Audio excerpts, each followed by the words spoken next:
What's going on, everybody? And I'm back with another reaction. Now this time I'm going to be doing another Mr. Nightmare video. This one is titled 3 Scary True Subway Stories.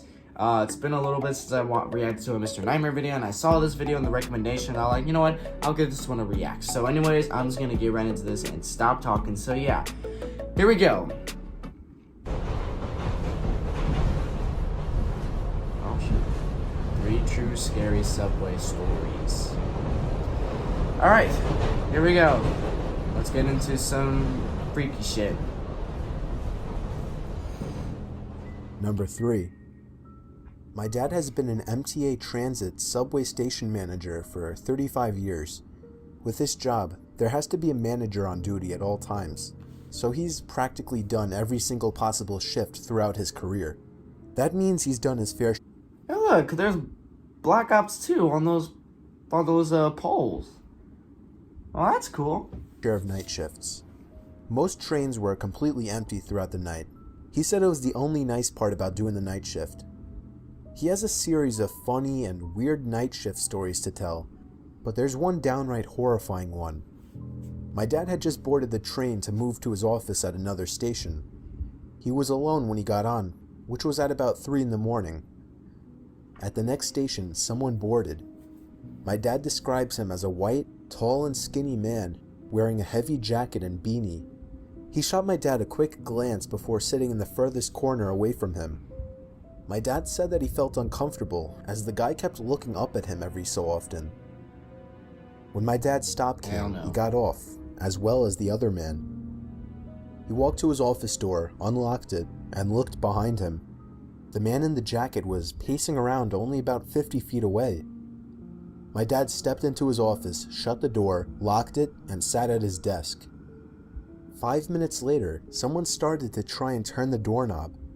After the person on the other side of the door realized it was locked, they started to knock softly. My dad called out, "Who is it?" And they responded, "I want to talk." He told whoever it was to go away. He says he knew trouble when he saw it. He had a good feeling it was the guy from the train, as this station at a time like this was apparently always completely empty. My dad told the guy to go away. He continued to knock for a good 5 minutes. My dad finally pulled up the security camera screens and brought up the camera pointed to his office door. Sure enough, there was the guy from the train, wearing the jacket and beanie. Oh damn.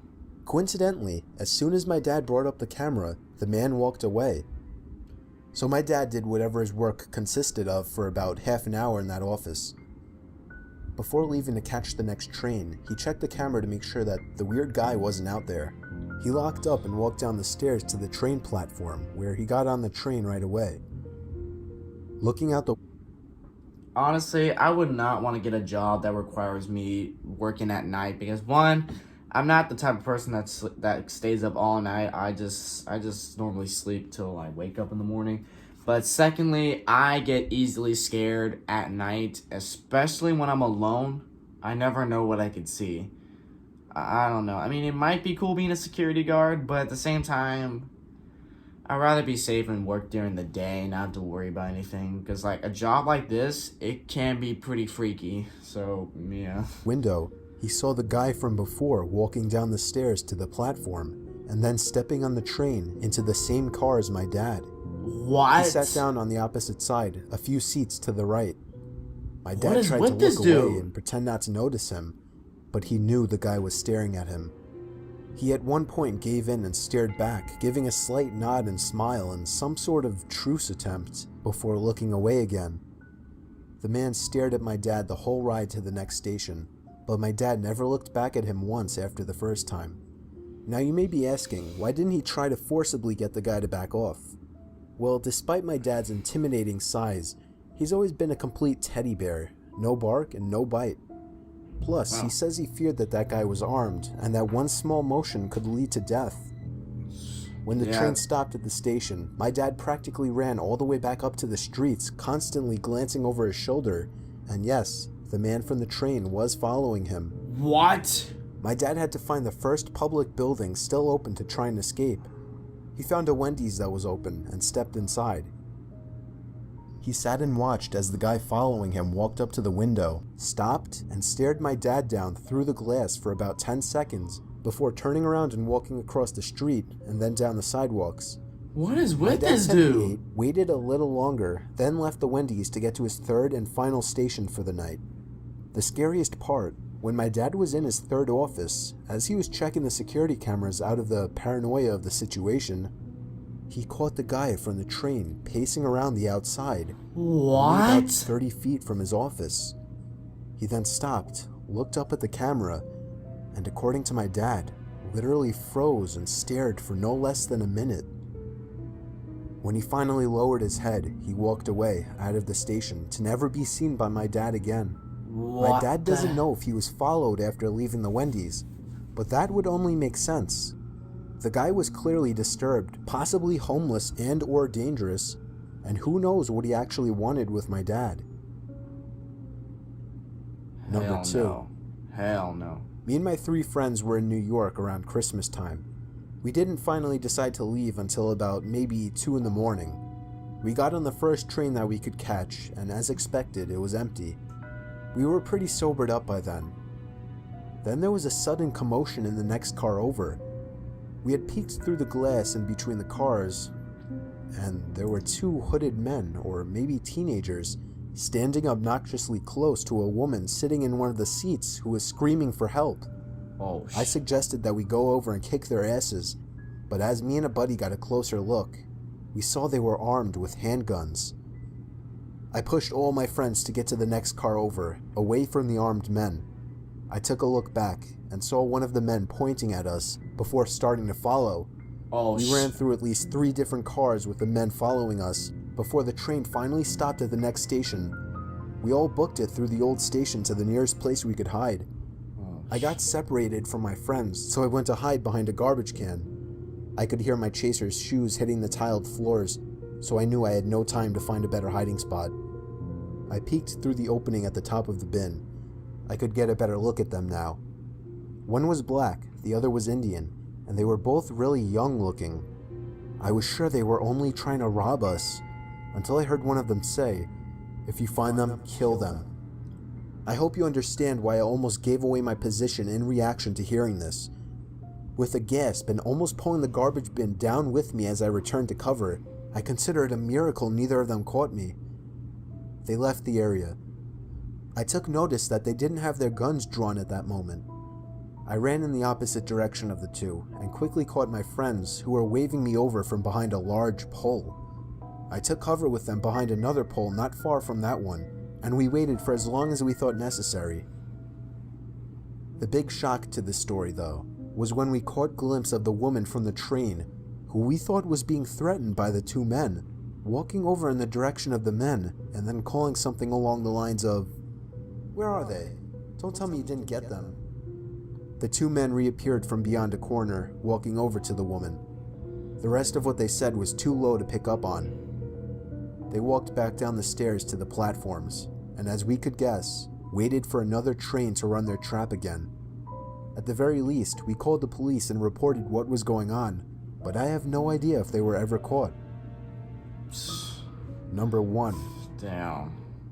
My name is Danny, I'm 22 years old, and this was the most horrifying experience of my life. I live and work in New York City, but I don't have a car, so my main mode of transportation is the subway. It was a Saturday night. I was on my way home from a party in the middle of the night. I did this about every other weekend, so I was completely fine with taking the subway alone at night. Walking down the steps, entering the underground without a soul in sight, it was always a bit chilling. This specific station was very tightly spaced. As I was walking, I could almost feel as if I were being watched or followed, along with the That's me like a lot when I go alone in some places, especially when it's dark.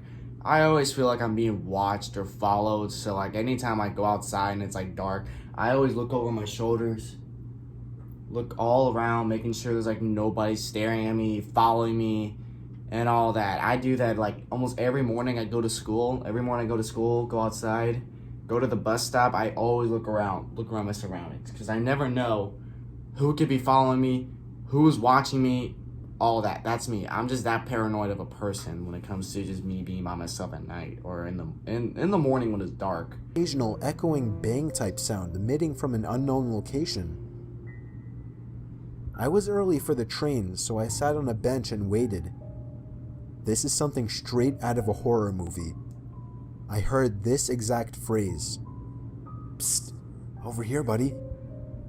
There was somebody standing on the tracks inside the tunnel, poking his head out and looking at me. It was a filthy looking man, I'd say in his early 40s. He gave me a smile, a horrible yellow smile with at least 3 teeth missing, and I could tell that even from where I was sitting.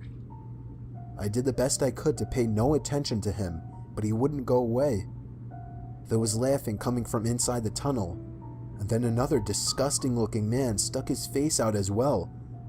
This man gave me a nasty smile as well, before telling me to come hang out with them in the tunnel. Hell no. The way they stared at me though, their eyes wouldn't even move. It's as if their sight was locked onto me. I resumed doing the best I could to ignore them and just wait for the train. I noticed in my peripheral vision that one of the men moved away into the tunnel, returning moments later with another face. I had to look again. There was a third face, but this one was hunched over and lifeless. It looked like one of the men were holding the guy's face up. The sound of the train approaching felt like 1,000 pounds off my shoulders. I got up ready to board the train, but when I got closer to the edge of the platform, I nearly threw up at the sight. The 2 men were going back into the tunnel, but the second man in the back was holding something in his hand. A head. Just a head. Like a decapitated head. They disappeared from sight onto the side of the tunnel. As the train stopped, I got into the first car, planning on warning the conductor, but no later than after we left the station. I didn't want to be there a second longer. As the train began to move, I saw legs moving down the stairs to the platform, but that was it.